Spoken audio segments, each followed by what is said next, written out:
Hello, good morning mga friendship. Good morning mga loves. Magmumukbang ako ngayon ng Japanese food here dito sa bahay namin, sa old house. So I have here maki, sushi, and kani. Kani. Meron akong sauce, wasabi sauce, saka Japanese sauce. So transfer ko lang sa, may stick din ako. And then, meron tayo here, hot choco with coffee. Dito, transfer ko lang sa... So, dito na ako nag-prepare. Baka next month na ako mag-buffet. Marami akong inaasikaso ngayon. Wala akong time pumunta sa restaurant. So, inaasikaso ko yung mga upcoming appointments ko. This is my second time magbumukbang. Pero dito sa bahay, here in our old home. So, sushi. Kasi nag-drop by ako sa bangko ko kanina. And then, dumaan ako sa Pure Gold. So, I saw this. Marami siyang flavor doon. So, kaya ito lang ang nagustuhan ko talaga. So, ito yung ating maki sauce. Maki. Wasabi sauce. Wasabi. Medyo maanghang yan. And then, mi-mix together ko na yung soy sauce.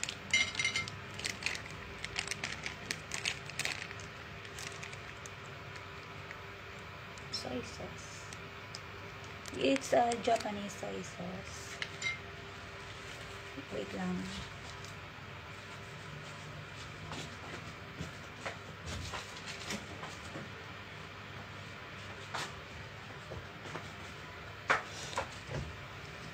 Maliit lang kasi yung dining table ko. Dito sa room ko. Pero meron yung bahay namin talagang dining area. Medyo nandun sa hallway. So, ito yung dining area sa room ko lang. So, come and join me sa YouTube mukbang. Ito yung kani. Kani. So, i-transfer ko lang sa plato.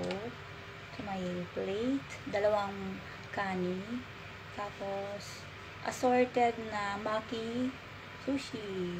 Ay, good.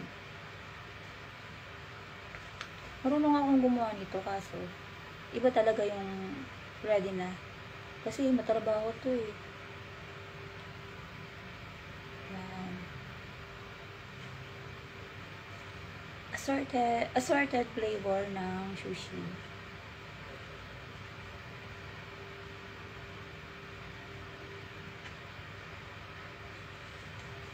Hello mga friends!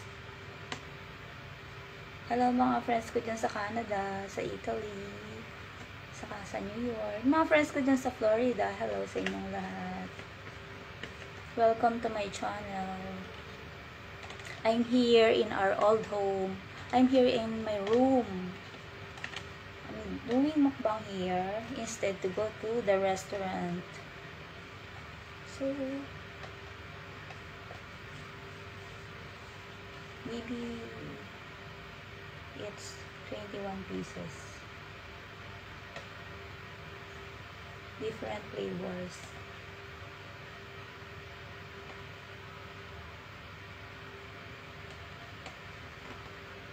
So, next time, yung buffet, marami yun. Meron din, doon. Iba-ibang flavor.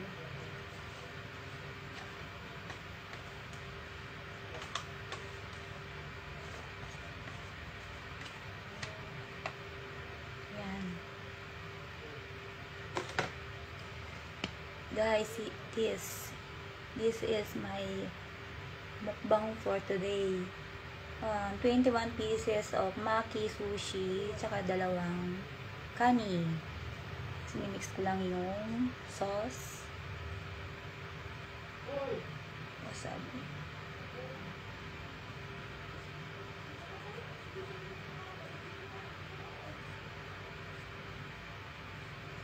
Medyo maanghang yan. Sarap. So, parang ano ko na siya, lunchtime. Late lunch. So, may inayos ako sa bank. So, kain po tayo. Maki. Kani pala, sorry. It's kani.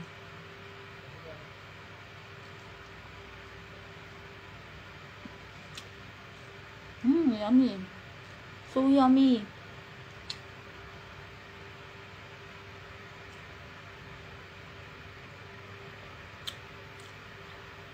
Ang dami niyang flavor. 1, 2, 3, 4, 5, 6, 7, 8. Sushi with mango on the top.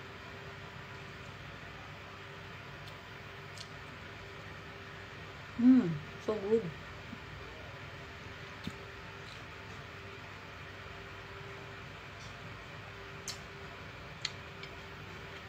Hindi ako masyadong familiar sa mga flavor oh.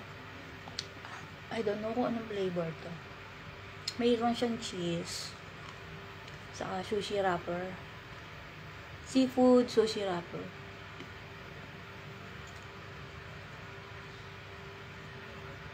Yung huling kong yung isa kong kinain, meron siyang mango on the top.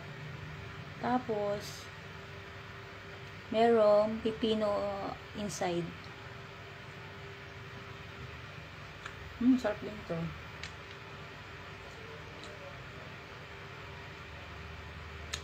Itong isang flavor.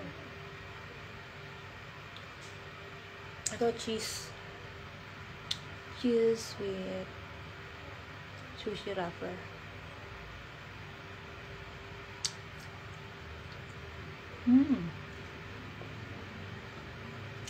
Wala pa akong sound effect. Kasi wala pa yung camera ko. I'm only using my cellphone for my YouTube channel. Hello sa mga previous colleagues ko sa Mitsubishi. I heard the news today na nagsara na pala yung Mitsubishi Diamond Green Hills saka Diamond Fairview.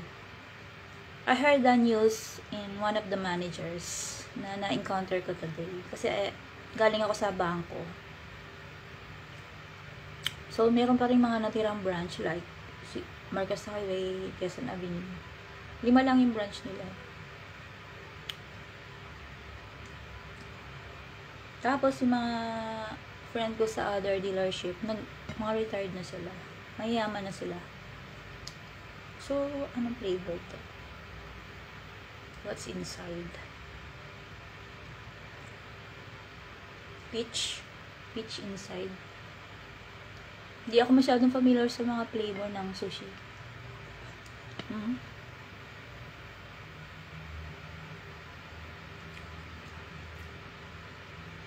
Binili ko to sa Pure Gold. Kasi dumaan ako doon.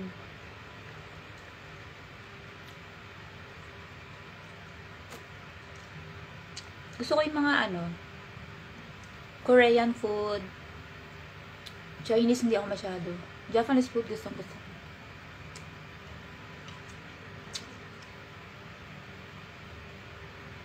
Ang gusto ko lang sa Chinese food, yung pansit, saka tikoy nila. Pero pag mga sandwiches, gusto ko yung Korean. Yung mga fried sandwich ng Korean, masarap na may cheese inside. Ito masarap. May mango inside. And, hindi ko alam kung ano yung nasa gitna. Parang mga nuts, mga walnuts na dinurog siya. Pero pag dinip mo siya sa sauce, masarap siya talaga.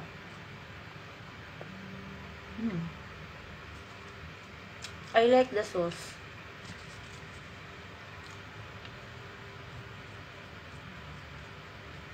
Hindi masyadong maanghang yung wasabi.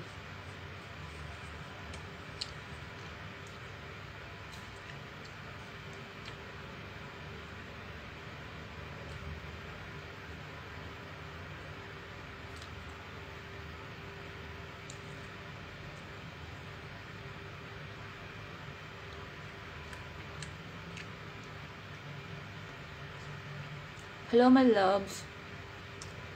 How are you doing? And I know it's already 3 o'clock. I know you're sleeping. It's midnight over there. Mid-morning.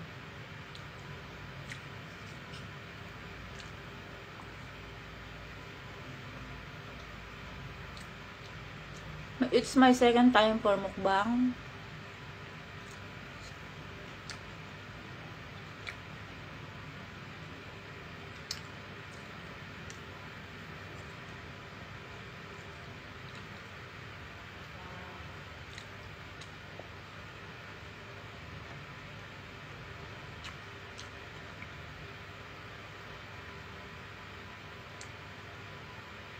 Ito masarap. Yung may sushi wrapper, tapos meron cheese inside.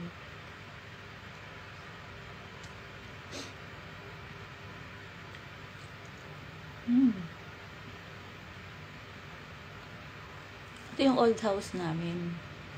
Dito ako sa room ko. Ang kitchen namin 3. Mayroong maliit ng bahay namin. Dati itong malaki, lumiit. Tapos meron kami mga apartment. Apartment lang namin to dati. Inoccupy ko. Kasi nakatira ako before sa Green Heights. Meron akong penthouse doon na inuupahan. Kasi nag-work ako sa airport for 3 years. Meron akong shuttle. May sumusundo sa akin shuttle. Tapos may hatid sundo din ako pag pumapasok ako sa airport. Terminal 1. Yung mga kasamahan ko na doon din sa Green Heights nakatira. Sinusundo ako. Yung iba kong kasamahan sa airport, yung mga asawa ng mga stewardess doon. Inira-ride ako. Inihahalid ako sa apartment. Iba guys ang lifestyle doon. Laging gimmick. Tapos pag nasa apartment na ako, sunduin ako ng mga stewardess, models. Mga barkada ko doon, mga stewardess na totoo. Mga model na totoo. Madalas ko nakikita doon sila Regine Velasquez, si Ogie. Yung anak ni Vilma Santos, si Lucky, nandun. Nagsishow sila doon madalas. Sa mga model. Marami na ako artist na nakita doon. Kasi kasamahan ko doon si Arlene Mulak. Ang kapatid ni Aga Mulak. Minsan kasabay kong kumakain. Pero magkaiba kami yung table. Sa siyang department? Sa admin yata siya. Sa office. Ako naman, Far Eastern Duty Free. Pero beauty advisor ako ng Revlon. Long time ago.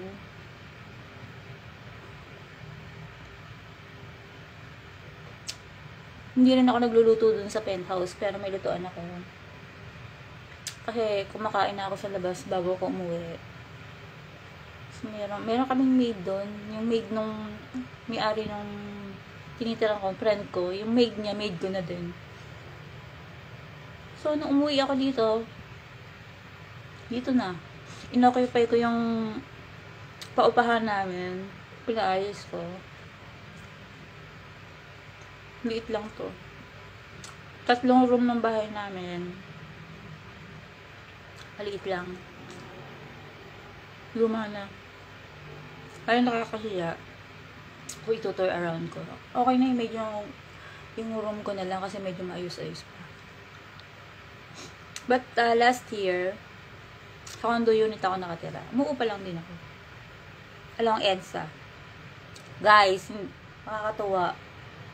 Hindi ko alam yung kinakausap ko pala starstruck na. Kasi yung main door namin isa lang. Na-discover ko na ma-starstruck siya. Kasi hindi naman ako nanonood ng TV kasi gabi na nga ako lagi uuwi, di ba? Since ako nag-ahente. Si Kim De Leon, bata pa yun. Parang mother niya, kaedad ko lang. Pero parang matured na siya. Nandun siya sa baba, ako sa taas. Kaya yung main door namin isa. Siya na accidentally na 3 beses ko siya nakita. Nalaman ko lang na starstruck siya. Yung sinabi sa akin ng admin nung magbabayad ako dun sa pinaka-head office. Kasi sa bangko kami nagbabayad. Ay, ko hindi ko kilala. Ang kilala ko lang si Jeneline Mercado. Yung mga batch ni Jeneline. Hindi ko nakakilala lahat. Hindi ako nanonood ng TV kahit may TV ako. Kahit noon, na wala akong oras manood ng TV. Facebook bawal sa amin. Kahit nung nagtatrabaho ako sa Makati, sa duty free bawal din.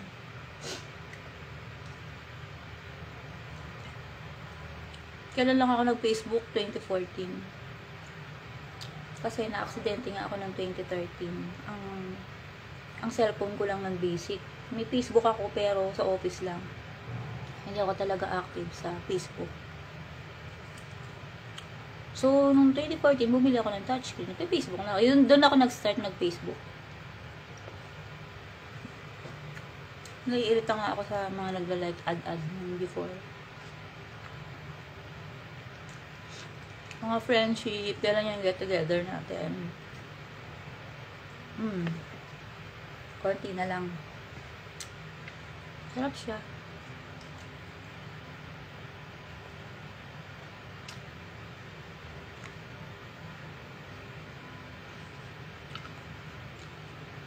Nag-aayos ako ng mga requirements ko eh. Kaya lagi ako maalis. International na-applyan ko. Pero I try bumalik sa car selling. Kaya I heard the news. Magka-car selling ako. Along dito lang sa area namin. Pero ang application sa Manila, hindi dito. Dadaan ulit ako sa exam, interviews, requirements. Mag-update ako ng mga resume ko ulit. Cellphone number. Kasi meron silang HubSpot. Katulad namin sa Mitsubishi, may HubSpot din. Masakit sa ulo yun. Pero iti-train nila yung mga bagong deal. Saka yung AutoHub, HubSpot, yan ang gamit ng mga... Kaya hindi pwede manloko mga ano ngayon. Inquiry, hindi katulad nung panahon. Noon, maraming ng hindi totoong client. Ngayon, dadaan sa HubSpot, dadaan sa AutoHub.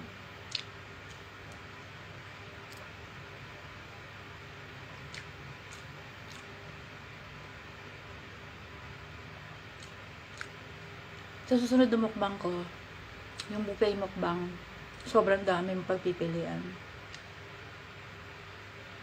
Napakadaming sushi.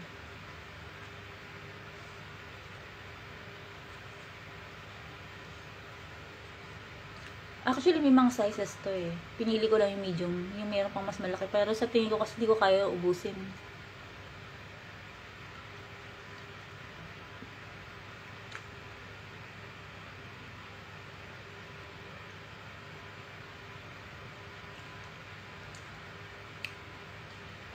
Nakakita ko ng materials paano gumawa nito sa Robinson Supermarket. Dati ako yung department head ng Robinson Supermarket. Nag-resign lang ako. Dito ako sa Tamblansora branch.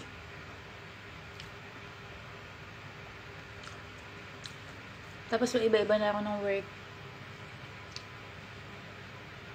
Pero nagtagal ako sa sales agent. Naging practical ako sa trabaho. Kasi dito sa Pilipinas, kahit anong trabaho pinasok ko, hindi ako makaalis ng bansa. So, kung ano yung opportunity, ginagrab ko agad kahit na meron ako talagang profession. Medical professional ako talaga. Nag-training na ako sa ospital. Pero enjoy ko naman. Hindi ako nabakante since nag-graduate ako. Okay lang yun. I'm standing with my own feet.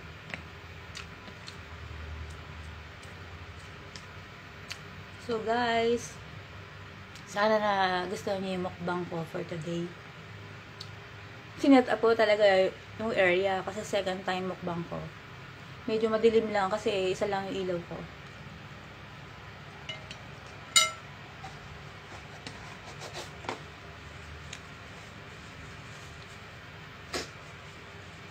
Nakakaiyak ko sabi, medyo maanghang.